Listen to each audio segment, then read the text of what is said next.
Welcome to Magnet Marketers, our weekly live show where we break down the head, heart, and hand approach to building sustainable growth in your business. During each episode, we share actual client marketing best practice examples, strategies, and tactics that will help you generate real results.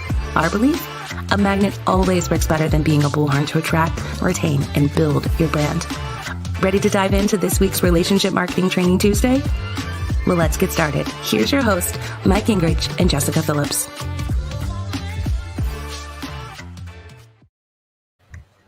Yay. Hello, and welcome to a Training Tuesday Live. It's Magnet Marketers, and we're back this week with this very special guest talking all about how you can rock your personal brand, and this woman does it. She rocks her personal brand. All in red and everything. It looks popping. I love your red. So we were talking about lipstick even before this. So we have to she should have her own signature line of. I really, weirdly, I have a friend who has a small cosmetics company, and I've told her that we should totally partner on something. Oh my gosh, talk about branding. Like, how cool would that be? Like your business card on there? Okay, I digress. But if we've done that, she already got a hit. She already got a hit, gorgeous. So you gotta post that. You gotta show. Oh my god, yes, by Louisa. Rolling in right away. There it is. Hey. Yeah. Hey. And hello, everyone that's watching in with us. Do let us know that you're here and where you're tuning in from. And if you think Christine should get her own signature, I totally should. I think she should. I'm all for it. But if we've not met before, hello, my name is Jessika Phillips with Now Marketing Group and the Relationship Marketing System. My personal mission is to help you love more, give more, and be more through the art of authentic relating. I just happen to do some relationship marketing to help you do that. And my awesome co-host, he's Mike Gingerich. He's president of a web development and software firm, Digital Hill Multimedia, published author 5 times over, triathlete, runner, biker, and leading business blogger at MikeGingerich.com. How's it going, Mike? Hey, I am doing well and glad to be here. Glad to have Christine back. So looking forward to hearing from her some more. And we got a lot of people chiming in that know her. So it's good. It's a good day. And wow, it's September. Yeah. Things keep rolling, right? We are post Labor Day officially. That's true. Yes. This is very that true. Changes a lot of things. Pumpkin spice lattes here. Oh my God, that's what my kids want. Pumpkin spice everything. Yes. Well, that started a few weeks ago. I know Starbucks started it weeks ago. Dunkin' started it weeks ago. They just know it's people want it. So hey, roll it out 3 weeks early. It don't matter. Give the people what they want. Right. Most of you know Christine, but for those who may be new to us, we do have a lot of people rolling in. Let me introduce her a little bit more formally, just to give you a little bit of background there. Christine Gritmon empowers professionals to step into their personal brands in a bigger, bolder way on social media. You can do it, and she will teach you how. She's spoken on stages worldwide, and social media alignment included multiple times. It's a frequent expert guest on podcasts, live streams like this. Bobbleheads to prove it. There it is.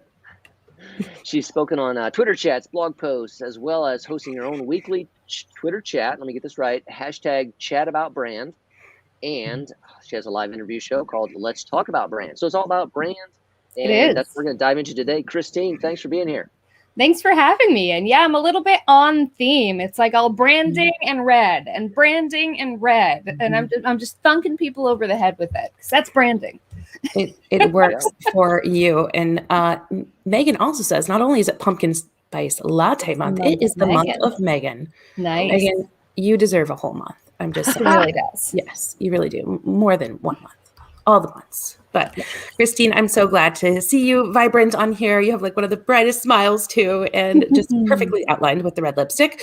All in, again, on you definitely getting your signature line there and using that for your branding. But why I wanted to kind of take it back because I've known you for like, I don't know, has it been like 5 years? 18, I think, 2018. Okay. Yeah. And I know ever since we've started talking and just connecting on social, you have been one that's like, hey, I'm not just going to do stuff for people. I do like marketing, but I want to help people really, and people being individuals or companies really kind of stand out in their own right and teach them some of the tools that they need to do just that. And then you got even more refined, I feel, that's like, no, it starts from this brand concept and really kind of refining who you are and are you known for that red thing? Are you known for whatever that is? But what is branding if you really had to define it? Because I think sometimes people get that confused with the logos or the colors or all the things. Yeah, people think that the window dressing is the thing itself, and it's not. Your brand, to put it quite simply, is the version of you that lives in other people's heads. And that's part of why you have a personal brand, whether you have taken control of it and put it out there in a deliberate manner or not. Because if you are a human who has met other humans and you're not completely forgettable, presumably there is a version of you that lives in their head. And personal branding is really about taking control of that image and making sure that we kind of put those thoughts that we want in there in people's heads so that they can hopefully benefit us, but also benefit the person we are taking up mental real estate in. Yes. Sounds good. Yeah, Jen says, Christine's already dropping those knowledge bombs already. Boom. That's what she does. That's what she's known for. But I love the way that you said that. It's the version that, people think of us, right? Like there's that quote, I don't remember who said it, but it's like, your brand is what people say about you when you walk out of the room, right? And that's so true. It's like, especially when we're in this era of digital marketing, and social media, and just, we've talked about it on here, dark social, that was the theme of Social Media with Lima when you were there talking, and even on here beforehand, where conversations are happening in the inbox and brands aren't often invited to that conversation. And sometimes even when I say brand, I mean it loosely, saying brand as in exactly how you defined it, right? Like that thing that people think of you, and they're talking about you in these private settings, and they're talking about you about what they know about this company or individual, or can they do this for me? Can they not? And often they're spreading this to others, and the brand is not in control anymore. So this is really, really, really important stuff to really kind of define. What is your brand? Can a brand define their brand, a business or an individual define their brand to others? And how does that work? Well, in addition to that quote that I love, which I've heard accredited to Jeff Bezos about your brand is what people say about you when you're not in the room. There's another quote that you certainly live by, Jessika, which is by Maya Angelou. People will forget what you said. People will forget what you did, but they'll never forget the way you made them feel. And increasingly, that is ultimately the most important part of branding, because the picture that people have of what our brand is in their head, the color scheme, the fonts, the logo, they all matter a lot less than how we've made them feel, because that colors all of it. That colors all of it in terms of if we're a good witch or a bad witch. Are we a good brand or a bad brand? Are we a brand that they feel like they know, like, and trust? Or are we a brand that they want to warn people to stay away from? And so much of that isn't even about what we do or how we do it or how well we do it. So much of that is just how we have made the person feel. And I'm especially attuned to this today because we just had the return of my chat about brand that you mentioned. And this week is about branding with customer experience. And it really was all about how no matter what you do, no matter what type of content you post, no matter what your product is, the thing that will ultimately make or break your brand and its success is how you make people feel. And their reflections upon that they share with others. We see that all the time now. Oops, sorry, Mike. No, I was just going to say their reflection upon that, not what you perceive you're putting out, but how they reflect and, and share that back to you. That's reality, right? Yeah. And we've all had that experience. Yeah. We've Mhm. all had an experience where someone else recalls an interaction completely differently than we do. An argument with a friend or a partner or something where it's just like, that's what you think happened? No, here's what happened. And really just reducing that friction, increasing that clarity is just so crucial. And it's about communication, really.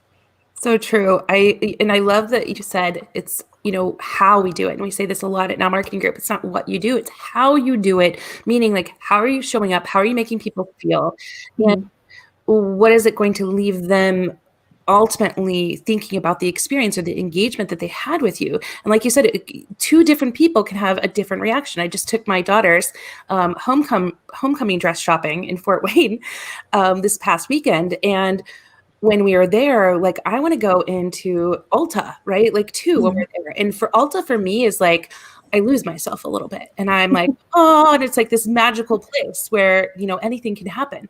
But for my girls, it's not so much. It's like, oh my God, how do we get mom out of here? And so it's like two different complete experiences. However, they're showing up, and the experience at Ulta is a lot different than maybe a Sephora, right? Like, even though they sell the same types of brands, they sell, makeup and the same types of things, and they both ultimately can say that they are a retail store for makeup, but your experience is going to be different at each location. And that's ultimately then when you choose as an individual, who do you work with, right? And they've also each got brand new partnerships. Now there is a mini Sephora in some Kohl's stores and a mini Ulta in some Target stores. This just happened at my local Kohl's and my local Target. And it's fascinating. I would have thought it would be swapped.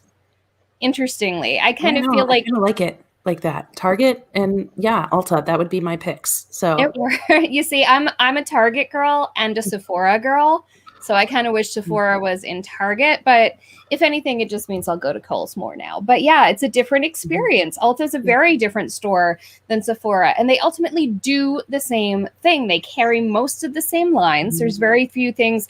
They're starting to do more exclusives now, but generally it's a very different shopping experience. And also the experience that I have at these places is very different from the experience my son has at these places, where his experience is entirely waiting for mom and being bored and dragged around. But even with marketing firms, I mean, what you do is not unique no matter what it is that you do. It is not the what that makes you unique. There are billions of people in this world. Someone else does what you do, no matter how original you think you are. What it comes down to is the how and the who.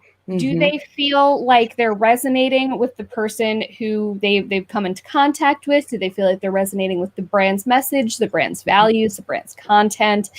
That is what really is the decision maker. It's the experience that you're creating more than the services that you provide. And that's money right there, what you just said. And if you kind of take back what Christine just said, we already said it's not about like what you do, it's how you do it, because there's a sea of sameness out there, and somebody's going to do what you do. But if you can fine tune and tap into how you want to show up and really kind of get into that personality of you and your brand, but then understanding with this personality, I'm going to attract a specific type of person that I'm really going to resonate with, because I'm not going to be everything to everyone. No. I'm not going to attract Christine's son in Sephora. He's probably not going to have a good time right now. No. And if they made a spot for him to have a good time, it's probably going to turn somebody else off.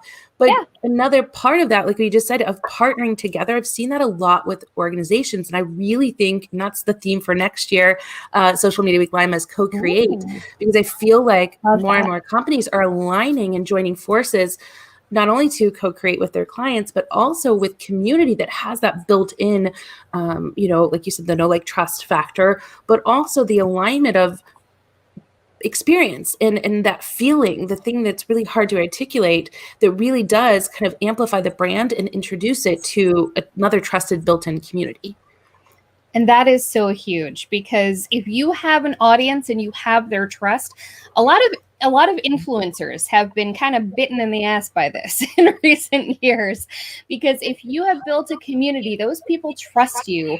They trust your judgment. They kind of vibe with your style. They're responding to something I'm hearing an echo, but they're responding to something in what you're providing.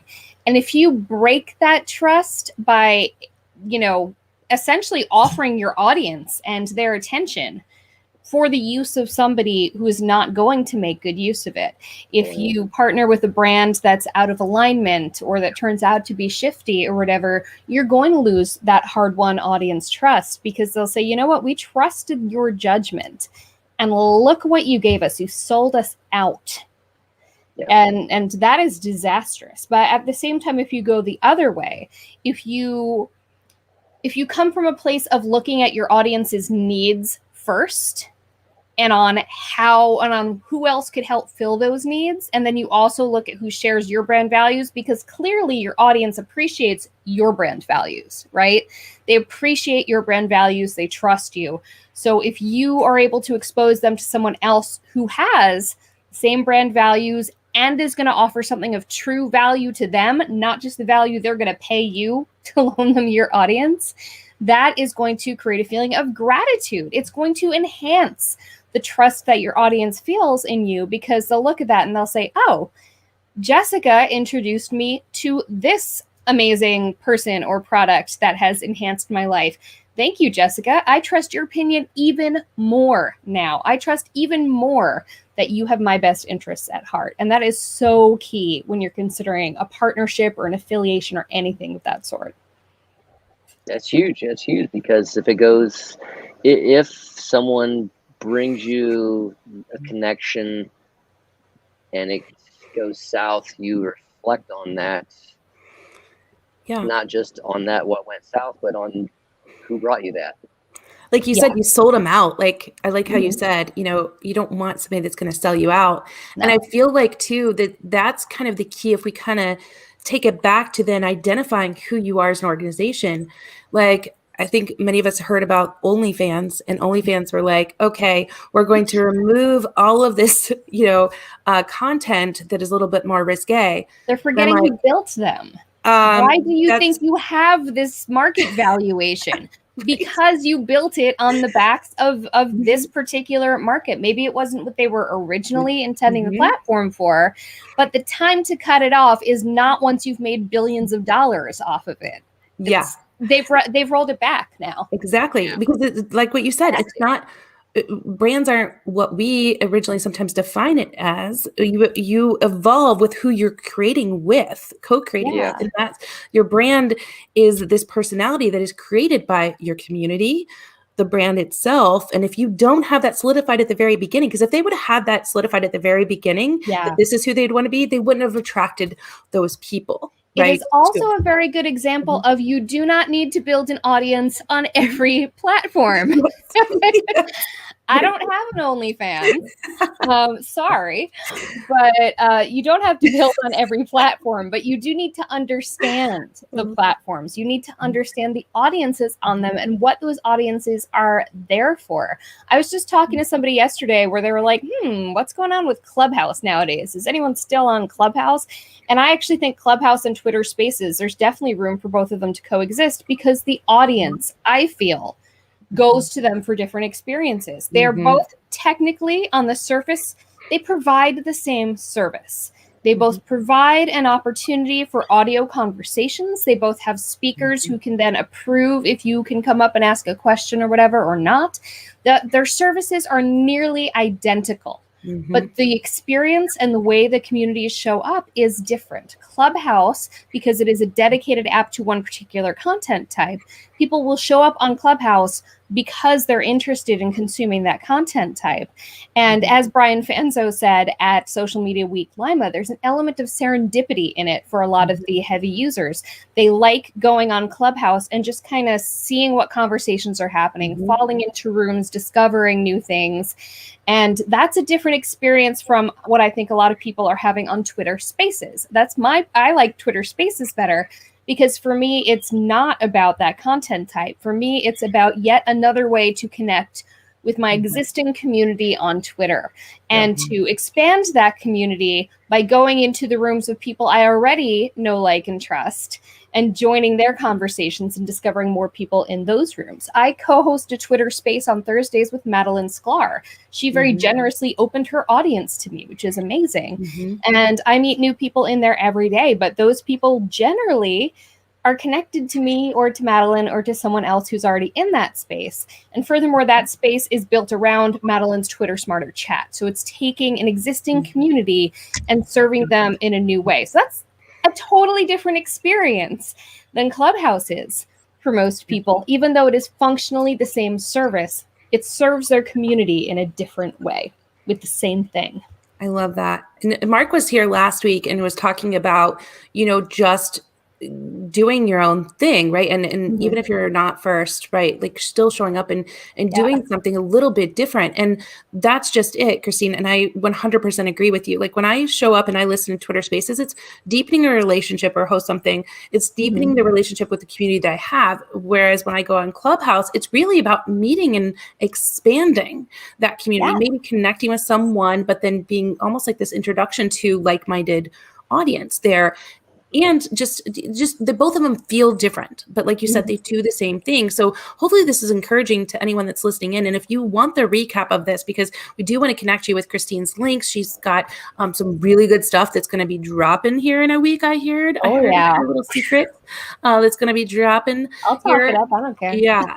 So we'll definitely have you talk it up. But if you want that, and you want those insider details, definitely type the word recap here in the comments and we'll get you connected to all of our resources and that. Yes. So you want to talk about what's dropping here in a week? Sure. Yeah. I have, as you mentioned earlier, Jessica, I used to be more like small business social, but in the past year in particular, I've really made a stronger push into personal branding work, which has enabled me to work with a different type of audience, people who are, as I heard a coach of mine talk about just yesterday, people moving from doers to thought leaders, people who are really ready to step up their professional presence. So I'm serving those people in a new way. My existing, offerings of consulting stand, but I'm putting together VIP day packages now, which are really exciting. So I can go spend a day or a weekend or something with someone in a really intensive way. And I'm actually bringing in some guests to help me with those things, sometimes photographers, sometimes copywriters, sometimes graphic designers. And we can just bang it out in 8 hours instead of working over the course of months. It just drags out.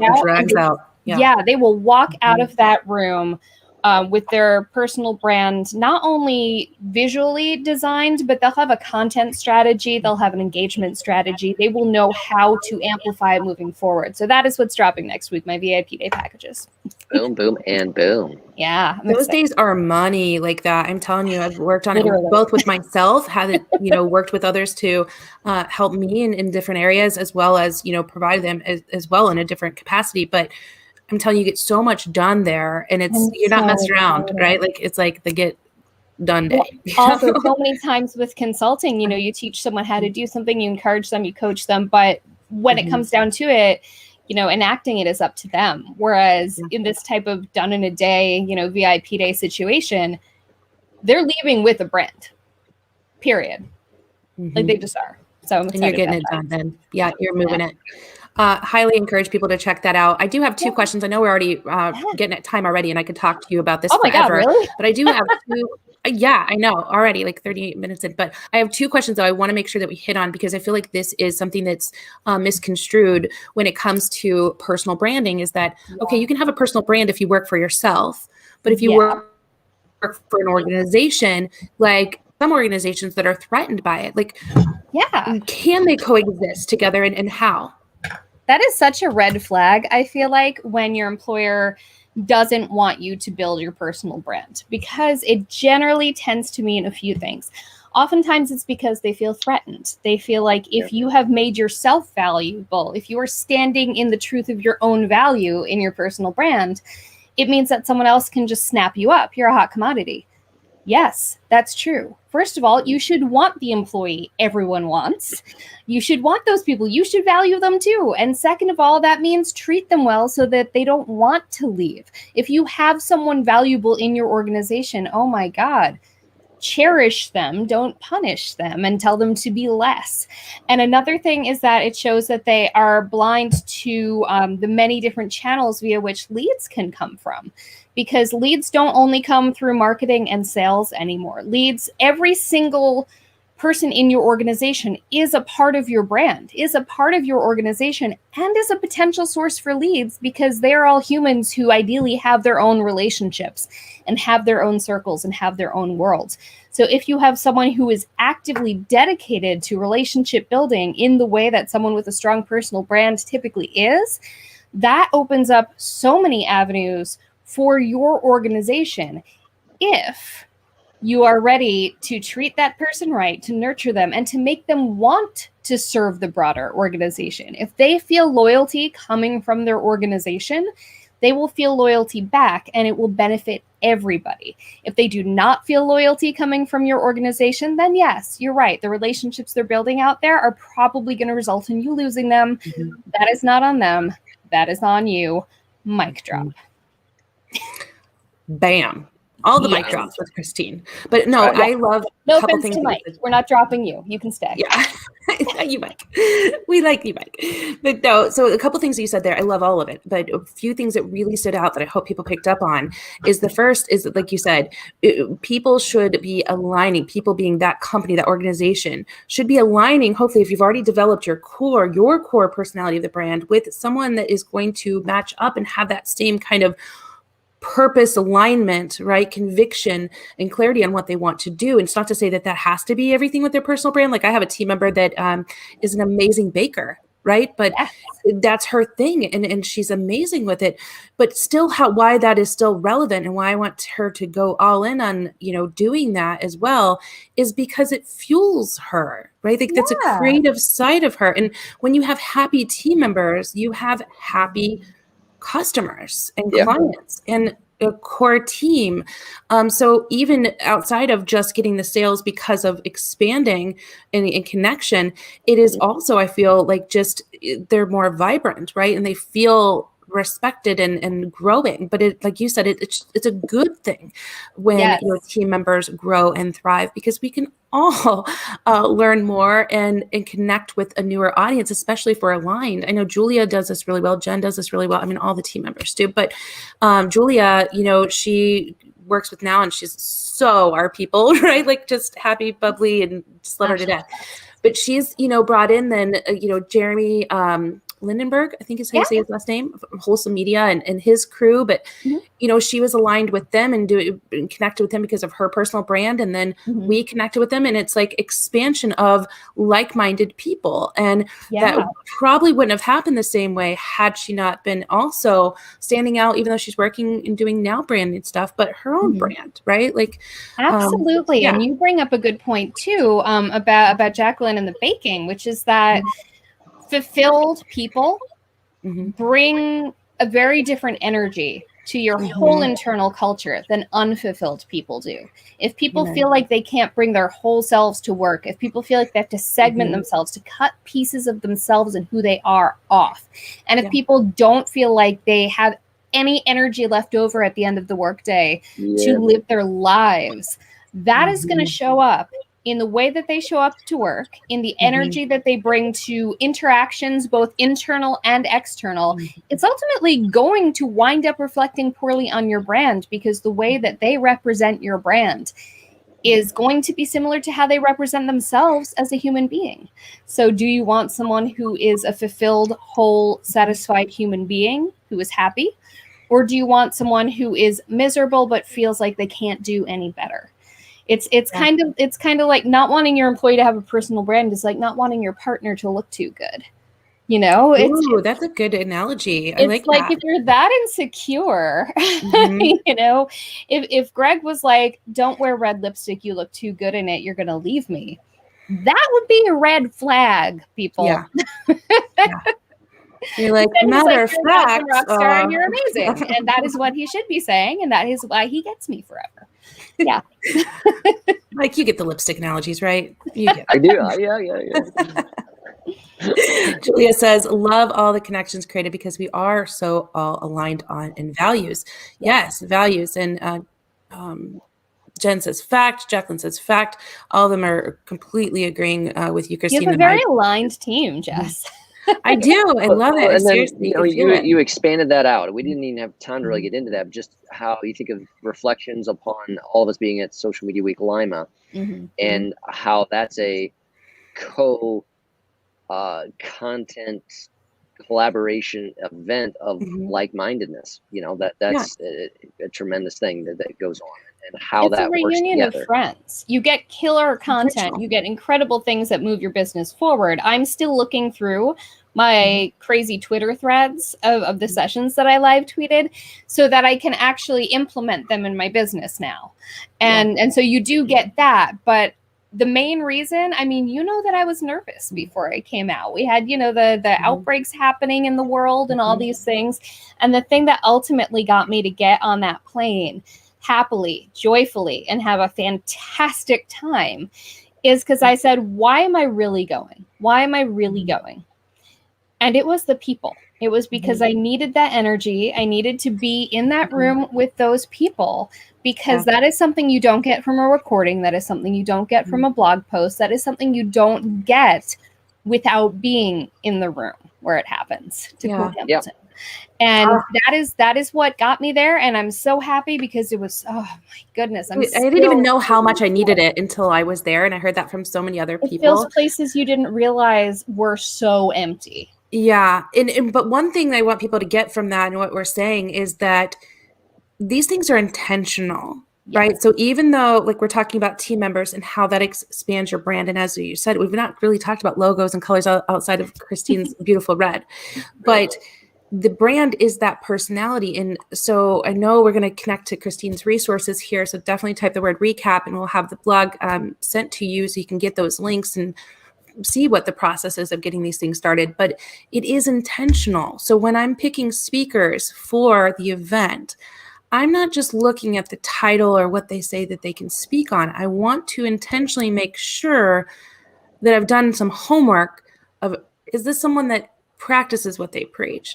Is it someone that, you know, I can tell by their personality that they care, right? Is this someone that others would vouch for, right? Is it someone that would be willing, if I haven't seen that from them, they'd be willing to maybe do a table talk, right? And maybe not a keynote the first time, right?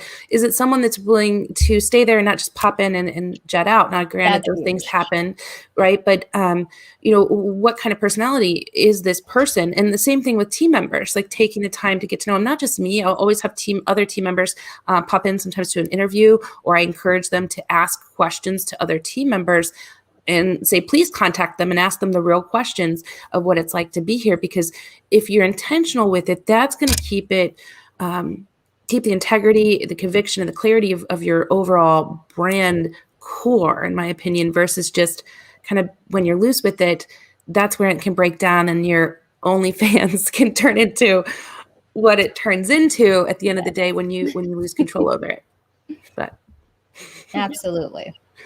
But, well, Christine, I've loved freaking having you on here. I could talk to you all day and literally all day and night, but I know we have to be respectful of your time and everyone's time here. If you had one piece of advice of something that a person listening to this should start and really consider right now, today, that could amplify their personal brand, what would that be? I would say if they were going to do one thing, I'm going to fall back to something that I say a lot to people, which is that a lot of times the things about ourselves that we feel the need to hide in order to fit in and be professional are often the things that we should amp up and own and get really comfortable with if we're going to stand out. And they need to be things that are there already. You shouldn't be inventing your personal brand. You should be revealing your personal brand. So everything you need, it is already there inside of you. It is already there. You do not need somebody to hand it to you. You do not need somebody to bless it. You need to just own it, embrace it, love it, and express it, because somebody else has that in them too, and that's who you want to resonate with. And they won't know that you're a kindred spirit unless you rock that out. Money, that was it right there. That's our video clip that we're be sharing. Nice. Yeah, because that is so it. And honestly, you guys, I was on the side of things when I heard this from someone else talking about, discovering what makes you unique, where sometimes you're so in it that you don't know that it's unique. So if you don't know what that thing is, you may not ask your network. Ask them, and they'll tell you, like, say, what are 3 things you think about me? When it comes to me, what do you think about? What would you say you remember me for? And I'm sure that's what, like this it. intensive, that's what you cover, kind of thing, right? I mean, you're pulling those things back, and even people from your personal life. Because absolutely. the fact is, you're still the same person. I did an exercise back when I was working for a corporation, where it was to get a sense of how aligned our internal sense of who we are is with how people externally perceive us. And I was thinking that mine would be way off, because I was actually in a job I hated at the time, and I wasn't like friendly with I was friendly as a human being, I'm me, but I wasn't like buddies with my colleagues. It was like, so I was thinking, this is going to be way off. They don't know me. It was really freaking close. I'm like, I guess the way I conduct myself is still me. They're getting these things from me that I didn't think they were picking up on at all. Like, they knew stuff I was good at. I'm like, that person they asked, I know for a fact doesn't even like me, but she knows I'm awesome at this thing. That's cool. It was very interesting. Like, we're always leaving those breadcrumbs. We're always leaving pieces of the puzzle. Every touch we have with someone is a piece of that puzzle. So what does that picture look like? I love that. Love it, love it, love it. Thank you so much again for your time and just energy that you bring here. I love it. So much knowledge bombs and mic drops here. So again, if you want the recap of this type recap, in the comments here on Facebook or wherever you're at, and we'll make sure that you get that link to the blog recap that will be published tomorrow, along with next week. We'll be adding some links in there to Christine's big reveal of her intensives that she's going to be doing, which is going to be amazing. But thank you all for joining in with us this week. I hope you have a great remainder of your week, and we'll be back here next Tuesday, 4 p.m. Eastern Standard Time. Until then, have a great rest of your week, everyone. Thanks, Mike. Thanks, Christine. Thank you, Christine. Hey, guys.